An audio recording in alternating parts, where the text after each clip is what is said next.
Assalamualaikum warahmatullahi wabarakatuh. Hello everyone, this is my first video in here, so let me introduce myself first. My name is Sulan Wanima, and I'm from Pamulang University majoring in English Literature, which comes here from presenting a material about language, thoughts, and culture. So language, thoughts, and culture have a very crucial relationship. What's the connection between them? What's the relationship? The parable is like this. When a baby absorbs language from his parent and makes him think, his brain will process the language. Then, after the process, the baby will start producing language ranging from letters, words, to sentences. The language used by the baby and his family is related to the culture, where each culture sometimes has its own characteristic. For example, language style, speaking style, language meaning, and many more. From a culture, a language and a thought can be formed. So the cycle will spin over the time. Next, about Whorfian hypothesis. Maybe many of you have been known about this hypothesis. This hypothesis can be called as Sapir-Whorf hypothesis. So this hypothesis was championed by a linguist named Edward Sapir and his student Benjamin Whorf. The Sapir-Whorf hypothesis consists of two parts, which are linguistic determinism and linguistic relativity. Linguistic determinism is how language can determine a person's thinking patterns, how to see, and how to think about the world. Meanwhile, linguistic relativity is how language influences person's thinking patterns, where different language mean saying the word in different ways. This hypothesis can explain how the relationship between language and thought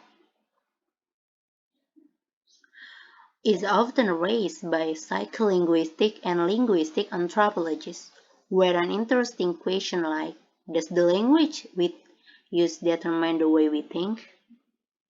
This hypothesis explains that language, more specifically grammar, shows how person views the world in different ways. Grammar in each language has many differences, so it shows different patterns thinking habit in English in each language.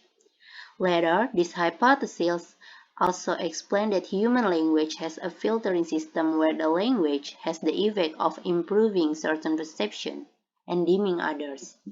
What is meant here is that when the nervous system accepts new things, not all of them are acceptable. This is what filtering is all about, where this effect adjusts to the existing proportion. Next is about language and thought. This is the further explanation about the linguistic determinism and linguistic relativism.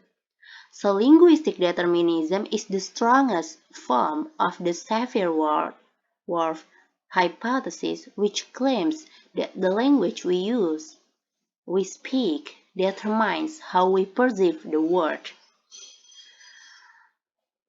The example is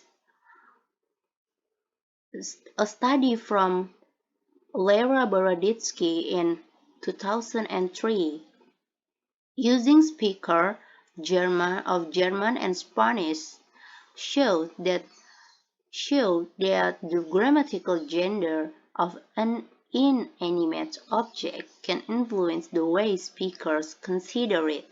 When asked to describe a key for which the German word is masculine and the Spanish word is feminine, speakers' descriptions were quite different.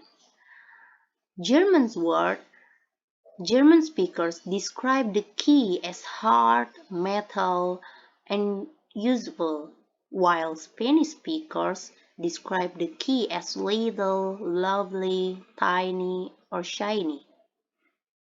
On the other hand, when shown a picture of a bridge for which the German word is feminine, and the Spanish word is masculine.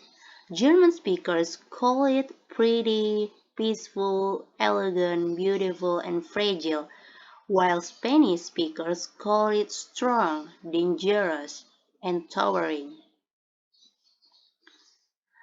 Linguistic relativism is a weaker form of the hypothesis which claims that different languages encode different categories which influence a speaker's perception of the world.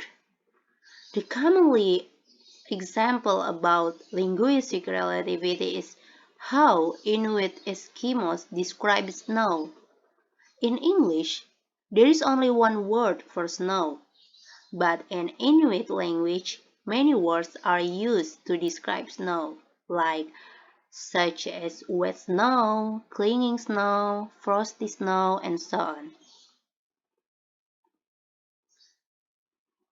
The next explanation is about language and culture. So, in this hypothesis, said that our language influences and shapes our cultural reality by limiting our thought processes. For example, there is the term sexism, which arises from a habit of people who like to discriminate against certain genders. And there are also views attached to certain words, such as pilot and secretary. So when people hear the word pilot, they would imagine the person behind the title is a man. Meanwhile, when they hear the word secretary, they would imagine that the person behind the title is a woman. Perception also influenced by the words, such as the following cultural perception of Indonesians. In Indonesians, there are the words padi, beras, and nasi. But literally in English, these three words are interpreted only as rice. This is because language and cultural differences.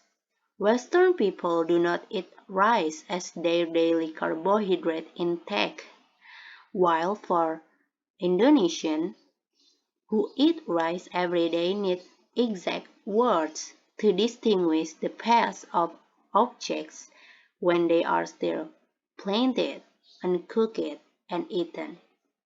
In other words, language expresses cultural reality. Speakers identify themselves and others through the use of their language. They see their language as a symbol of their social identity. Last but not least is about habitual patterns. So, what is habitual pattern? After I explain the relation between language, culture, and thought, another aspect that should be considered in affecting the production and expressing human language is habitual pattern. So habitual pattern, according to the Whorf, is the base of linguistic mechanism where language influences human thought and perception of reality at the very basic level, which leads to different behavior and cognition between speakers of different language. Human beings have approximately the same set of psychical organs for perceiving reality. Eyes to see, ears to hear, noses to smell, tongues to taste, and skin to feel. Reality should be the same for all of us. The human nervous system are being bombarded by continual flow of sensations of different kinds, intensities, and durations. It is obvious that all of these sensations do not reach our consciousness. Some kind of filtering system reduces them to manageable proportion. Whorf believes in principle that certain basic concepts are not given in Theory the same from by experience to all men, but depend on the nature of the language or language through the use of which they have been developed. The psycholinguists Mitsumi Imai and Deidre Gentner examined this theory by comparing a single basic concept of two languages with basic structural dissimilarities, which are between English and Japanese. In English, there are categorization of items as object or substance marked structurally by delineation of objects as count nouns, like a door, two books, and substance as mass nouns, some water, a acre of land. However, the Japanese language lacks this distinction, treating every noun as a mass noun in the sense of requiring a unitizer, like a liter of milk, an hour of time, for discrete reference to a specific quantity. Another example can be seen in their other grammatical structure. When it comes to basic sentence structure, Japanese using SOV language, meanwhile English using SVO. So SOV means subject, object, verb. This is a language where the verb is at the end of the sentence. Meanwhile SVO stands for subject, verb, object. This means that the verb follows the subject, like English.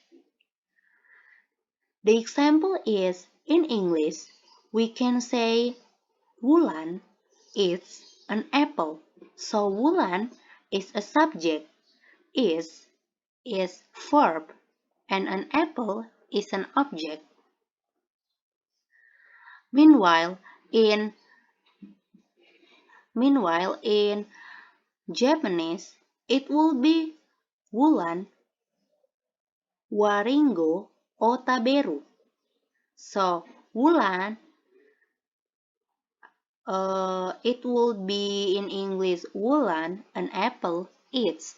So Wulan is subject, an apple is object, and eats is a verb. So that's all from me about Horvian hypothesis about language, thoughts, and culture. I hope this video will be good for you, and thank you very much for watching and listening. Wassalamualaikum warahmatullahi wabarakatuh.